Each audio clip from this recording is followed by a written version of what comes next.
Bismillahirrahmanirrahim. Assalamualaikum warahmatullahi wabarakatuh. Saya Eko di sini akan sharing ke teman-teman semua yang menonton video ini. Pembahasan dari sharing ini nanti akan bertahap. Mungkin untuk video yang pertama ini saya akan menjelaskan dasar. Nanti kita akan sampai ke tahap perhitungan material bangunan. Pertama-tama yang harus teman-teman tahu itu yang paling dasar banget ya. Ini mungkin bukan sering ya, pernah ditemukan pada waktu di sekolah dasar SD itu ada yang namanya satuan jarak. Satuan jarak. Di situ ada seperti contoh di depan ini, ada berbentuk tangga. Di sini dari mulai pertama ada mm itu milimeter, terus ada cm sentimeter, dm desimeter, lalu ada m meter yang umum biasa kita tahu, lalu ada da dekameter, setelah dekameter ada hektometer hm, dan yang terakhir ada km atau kilometer. Nah, dari tangga ini kita bisa tahu konversi angka jarak dari tiap-tiap satuan, entah itu kita akan naik atau turun. Jadi kalau misalnya naik, setiap anak tangga akan dibagi 10.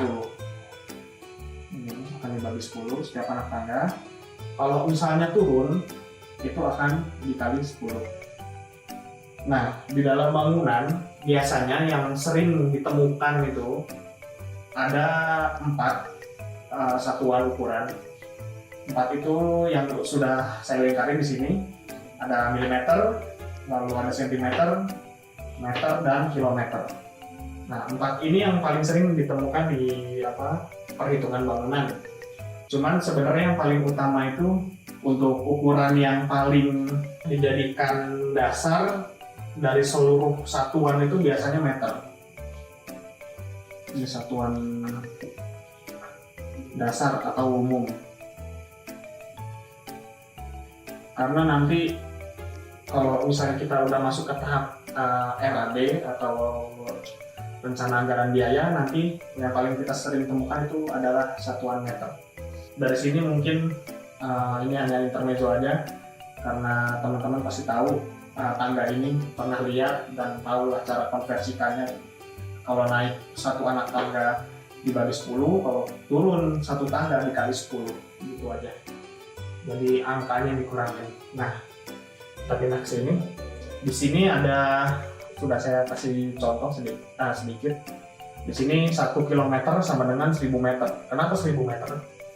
Karena dari 1 km, dari kilometer ke meter itu turun 3 kali anak tangga.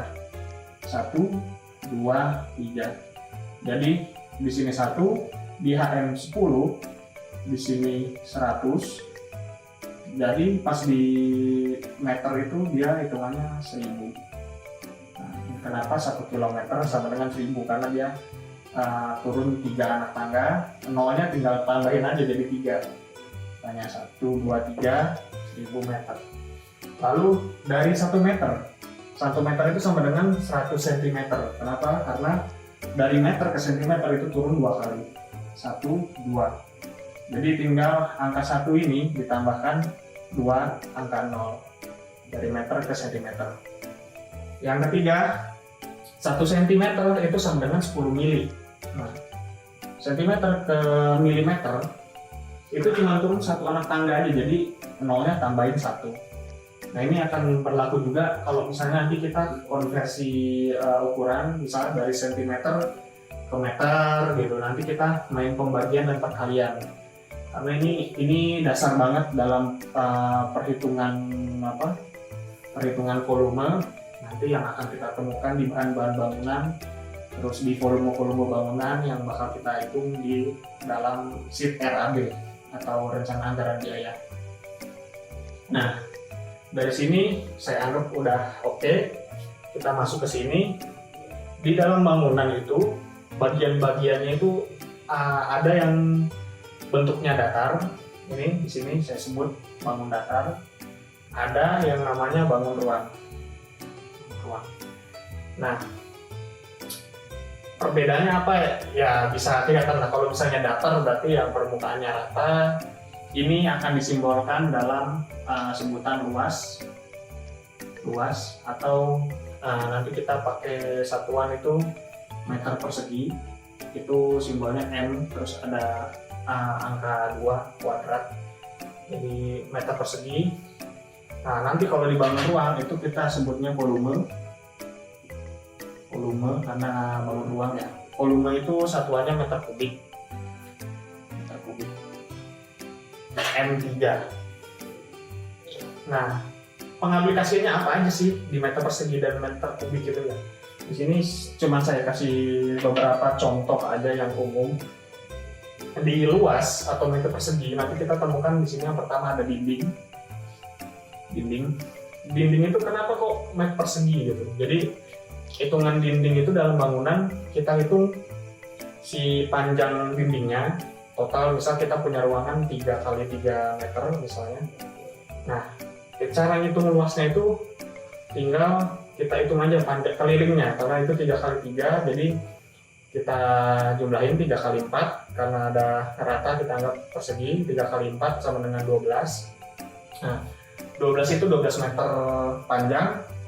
Cara konversinya ke meter persegi, kita lihat tingginya, misal tingginya 3 meter. Berarti kalau misalnya 12 dikali 3, kita perlunya 36. Ya, benar. Ya, 36 meter persegi.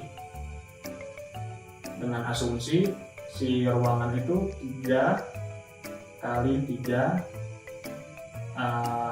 dengan tingginya 3 meter. Ya, benar.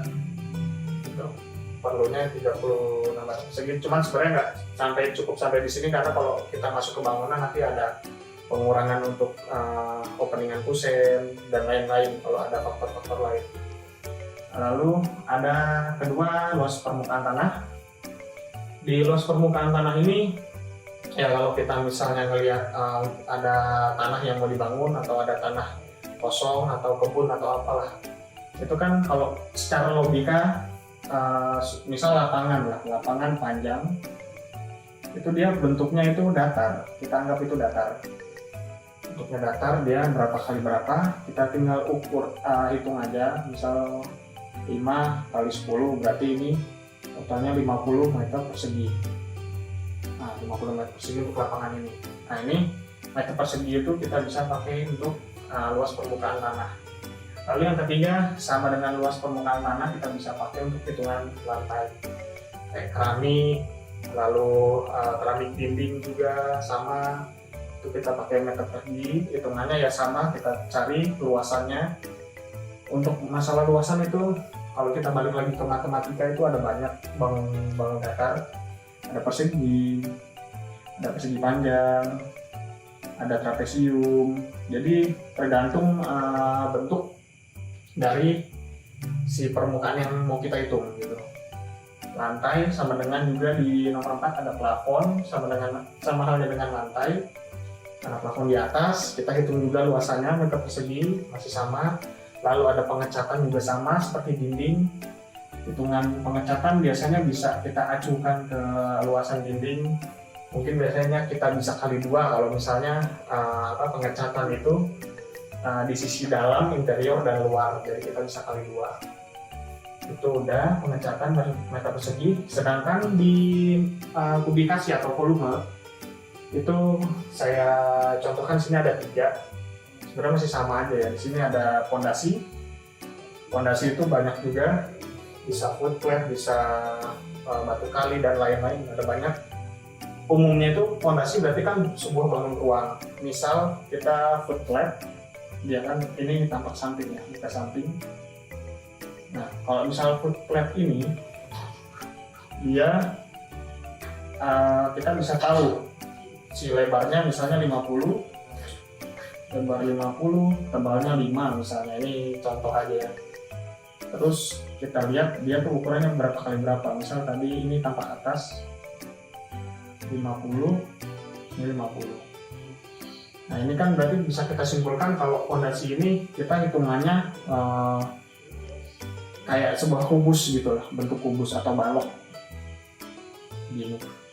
Ini isometrinya. Nah, kita hitungnya rumus matematika lagi, yaitu panjang kali lebar kali tinggi. Nah, ini untuk rumus misalnya ini bentuknya persegi lah, persegi, bangun ruang persegi. Jadi tinggal panjangnya kita pakai acuan ini ya, satuan 50. Jadi 50 cm itu kita tulis 0,5 dikali 0,5 dikali tingginya tadi misal contoh lah 5 cm. 5 cm itu berarti 0,05. Nah, ini sama dengan berapa untuk ininya. Volumenya itu nanti kita tahu volumenya berapa untuk fondasi. Untuk struktur juga sama, nomor 2. Jadi di struktur juga sama, kayak misalnya kita ngitung kolom atau tiang. Kolom juga bangun ruang, hitungannya persegi, panjang kali lebar kali tinggi. Terus balok, terus plat lantai, itu semua hitungannya kita panjang kali lebar kali tinggi. Kecuali kalau misalnya kita ketemu kayak di fondasi, ada fondasi batu kali, misalnya bentuknya trapesium. Nah, nanti kita harus mengaplikasikan karena ini kan beda lebar atas dan bawah. Kita aplikasikan pakai, balik lagi ke matematika, ada rumus trapesium, yaitu jumlah sisi sejajar dibagi 2 dikali tinggi, itu kita nemuin luasnya. Ini kita anggap bangun datar dulu, kita cari luas, misal atasnya 30, bawahnya 50, tingginya 50. Jadi tadi jumlah sisi sejajar dibagi 2 dikali tinggi. Nah, jumlah sisi sejajar itu atas dan bawah karena ini sama, jadi nanti kita jumlahkan dulu. 30 ditambah 50 dibagi 2, 80 bagi 2 40 dikali tingginya 50. Ini sama dengan berapa? Ini udah baru dapat luas meter persegi. Nah, biar jadi kubikasi nanti kita kalikan panjang. Jadi si fondasi itu panjangnya berapa nih? Kalau kita bisa isometrinya nih, kita lihat sini panjangnya berapa. Nah, hasil dari luasan dikali panjang, itu kita ketemu langsung volumenya. Nah, berlaku juga di sini nomor 3, itu ada galian dan urugan. Jadi di galian dan urugan itu misalnya galian tanah itu bentuknya kubikasi juga. Jadi kita lihat panjang kali lebar kali tingginya berapa. Lalu urugan juga, misalnya kita ada urugan pasir, urugan batu split, atau urugan tanah juga. Pokoknya yang berkaitan dengan, kita pakai logika aja, jadi kayak bentuknya bangun ruang, berarti tandanya itu kubikasi. Gitu, meter kubik. Jadi ada volume, ada isinya, ada bangun ruangnya. Sedangkan yang datar itu berarti hanya flat aja gitu, datar. Jadi dasar kita itu sebenarnya yang pertama meter panjang, terus meter persegi, lalu meter kubik. Mungkin untuk video singkat pertama ini pengenalan ini aja dulu. Mungkin nanti di next sesi berikutnya saya akan menjelaskan lagi mengenai bangun ruang ini, bangun datar, bangun ruang yang ada kaitannya dengan item-item yang ada di dalam sebuah bangunan. Oke, segitu aja dulu dari saya. Semoga bermanfaat buat teman-teman. Semoga juga ini videonya bisa berlanjut lagi untuk next ke depannya. Terima kasih karena sudah menonton. Saya tutup. Wassalamualaikum warahmatullahi wabarakatuh. Terima kasih.